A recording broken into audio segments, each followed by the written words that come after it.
Universal studio Singapore হলো একটি theme park যা সিঙ্গাপুরের সেন্তোসা রিসোর্ট ওয়ার্ল্ড সেন্তোসা সমন্বিত রিসোর্টের মধ্যে অবস্থিত।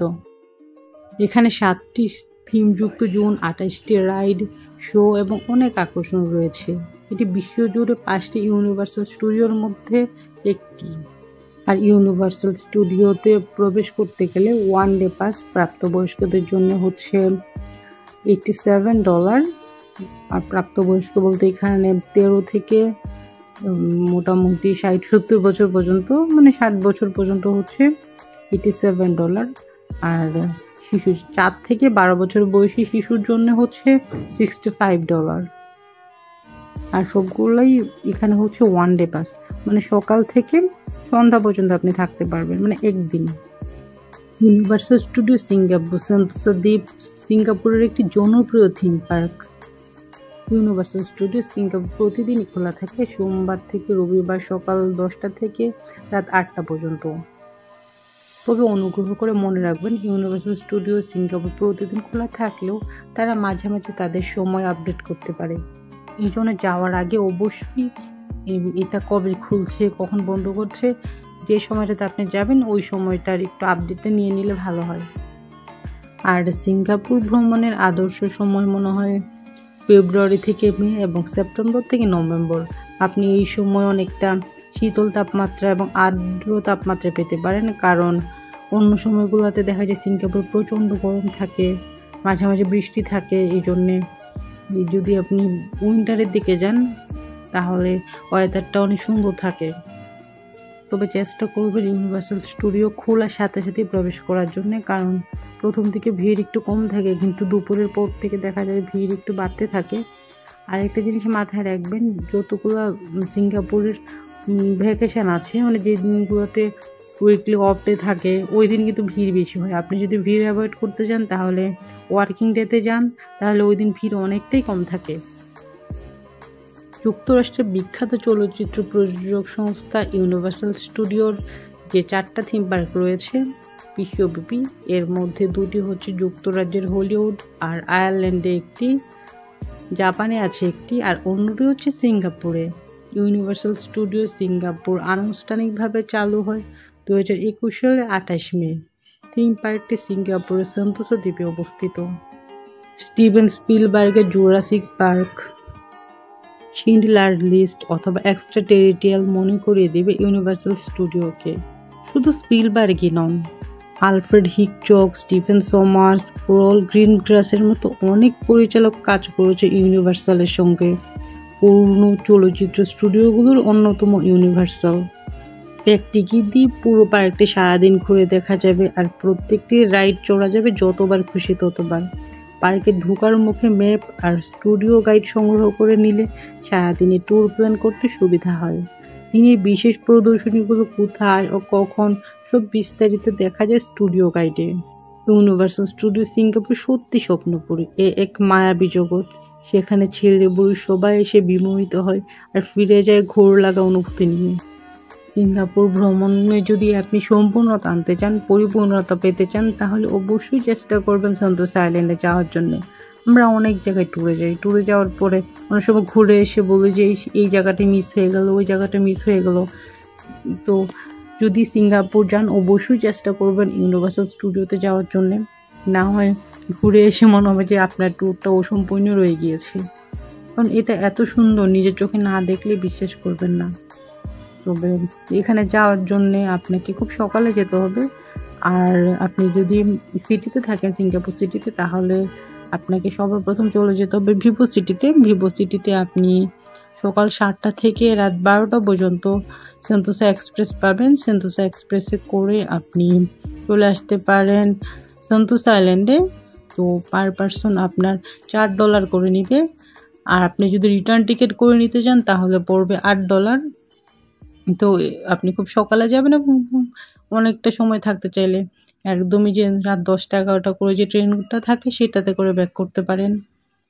আর আপনি যদি চান ওখানে স্টে করতে, তাহলে তো স্টে করতে পারবেন। ওখানে থাকার জন্যে অনেক রিসোর্ট আছে, হোটেল আছে, তবে সিঙ্গাপুর সিটির চাইতে কিন্তু এখানকার হোটেলগুলো একটু কস্টলি। টাকার বিষয়টা মাথায় রেখে যদি আপনি ট্যুর প্ল্যানটা করেন তাহলে বেটার হয়। আর ওখানে খাওয়ার জন্য প্রচুর হোটেল আছে, তাছাড়া ওখানের খাবারগুলো অনেক টেস্টি, আপনি ট্রাই করতে পারেন। তবে অনেকেই মনে করে যে না আমি ইন্ডিয়ান ফুড খাবো বা বাংলাদেশি ফুড খাবো, কিন্তু আমার কাছে মনে হয় পার্সোনালি আমরা যে জায়গাটা যাই ওই জায়গায় লোকাল কিছু ফুড ট্রাই করা উচিত। তো এই জন্যে আমরাও ওখানকার লোকাল কিছু ফুড খেয়েছিলাম, অবশ্যই অনেক টেস্টি ছিল। তবে আপনার একটু মাথায় রাখা উচিত মানে কোনটা হালাল হারাম, কারণ ওখানে কিছু রেস্টুরেন্টে দেখা যায় কি না আস্ত মুরগি গলা সহ মাথা সহ বারবিকিউ বা ফ্রাই করে রেখে দিয়েছে, দেখতে তখন অকওয়ার্ড লাগে। তো আপনাদের উচিত মানে ওই টাইপের রেস্টুরেন্টে না খাওয়াই। তো ওখানকার খাবার আপনি টেস্ট করতে চাইলে অনেক সময় অনেক ফাস্টফুড থাকে ভেজিটেবল দিয়ে তৈরি করা, ওইগুলো ট্রাই করতে পারেন। নুডলস থাকে, চিংড়ির কিছু আইটেম থাকে, ওগুলো খেতে পারেন, ওগুলো অনেক টেস্টি ছিল। তবে এখানে কিন্তু একটা আইসক্রিম শপ আছে, ইউনিভার্সাল স্টুডিও যে গ্লোবটা ঘুরছে এর পাশেই, আপনারা যারা যান দেখতে পাবেন। এর সামনে দুইটা কোন আইসক্রিম দাঁড় করিয়ে পিলার আকৃতির করা আছে, মানে ওটা দেখলে বোঝা যাবে একটা আইসক্রিম শপ। ওইটার আইসক্রিম ট্রাই করবেন, আসলে অসাধারণ। আইসক্রিম তো আমরা কম বেশি সবাই লাইক করি বা ছোটোবেলা থেকে খাই, তো অবশ্যই চেষ্টা করবেন সেন্তোসা আইল্যান্ডের আইসক্রিমটা ট্রাই করার জন্যে, অনেক টেস্টি, মুখে লেগে থাকবে। আমার মনে হয় নেক্সট টাইম আবার খাওয়ার আগ পর্যন্ত। দেখ এখানে আরেকটা মজার ব্যাপার হচ্ছে একটা সুন্দর লেগুর দোকান আছে, শোপিস আইটেম, ট্রাভেল রিং সব কিছুই আছে।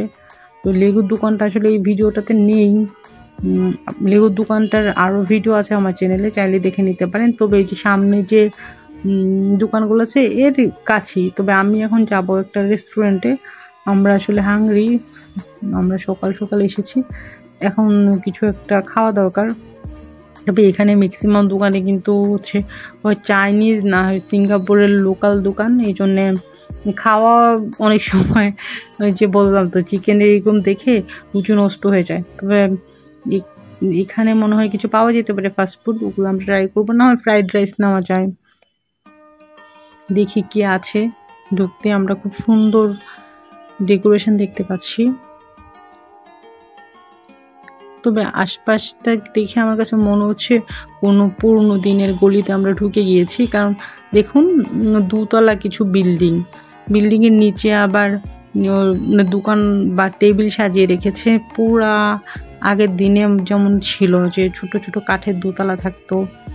আর এখানে হচ্ছে এখানে যে শপিং মল আছে ওইটার ম্যাপ, আপনি চাইলে এটা দেখে কোথায় কি আছে বুঝে নিতে পারেন।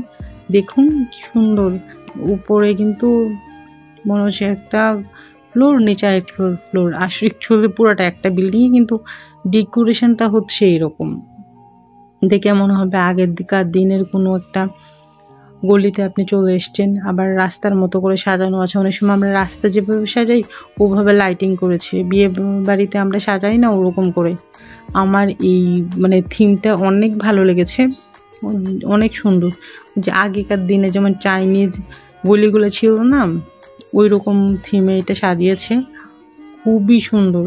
আসলে কারুকাজগুলো খুব কাছ থেকে আমি দেখাতে পারছি না, ওরা যে বিল্ডিংয়ের যে দরজা জানালা এগুলো করেছে একদমই রিয়েল।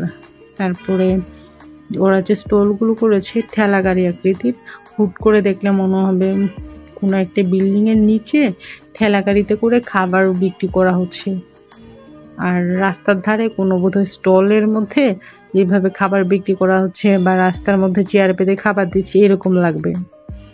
বা আমরা বিয়ে বাড়িতে সাজাই না উঠান, এইভাবে এখানে দেখুন পুরাই মনে হবে যে সামনে থেকে দেখলে এটা কোনো একটা পুরনো এলাকা। এই ডেকোরেশনটা আমার কাছে একদমই ডিফারেন্ট লেগেছে।